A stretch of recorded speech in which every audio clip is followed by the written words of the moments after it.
La pandemia ha costretto tutti noi a rivedere le iniziative che avevamo in campo fino a quel momento, ed è proprio in questo contesto che si è deciso di immaginare uno strumento che non solo aiutasse le nostre imprese ad uscire dalla pandemia e dalla crisi che si era formata, ma a rinforzare il nostro sistema produttivo. È nato così l'idea di un bando che rispondesse a questa esigenza, un bando complessivamente di 20 milioni di euro, dedicato alle piccole micro imprese e anche alle grandi imprese, perché è evidente che in quel momento tutto il sistema produttivo veneto era in forte sofferenza. E attraverso strumenti che noi abbiamo avuto modo di testare anche prima della pandemia, cioè le reti innovative regionali e i distretti industriali, attraverso questi due strumenti importantissimi siamo riusciti a mettere a terra un bando che rispondesse a questo tipo di esigenza. Devo dire che sono stati presentati progetti davvero importanti, progetti che vanno evidentemente dall'energia, che ancora oggi è un tema di assoluta attualità, alla stampa 3D, all'agricoltura, quindi il tema dell'alimentazione, all'industria 4.0, cioè tutti quei temi che in realtà sono non solo temi contingenti ma anche di prospettiva. Il bando aveva un forte appeal, perché dava la possibilità di accedere a un contributo a fondo perduto per le microimprese del 70% e per le grandi imprese invece del 50%.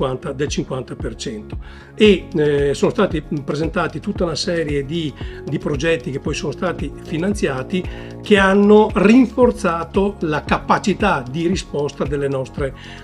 imprese. E devo dire che ancora una volta questa idea che abbiamo avuto delle reti innovative regionali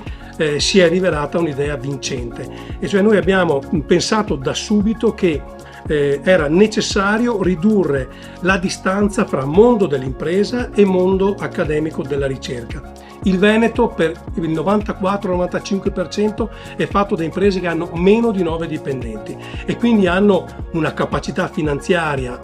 da mettere in disponibilità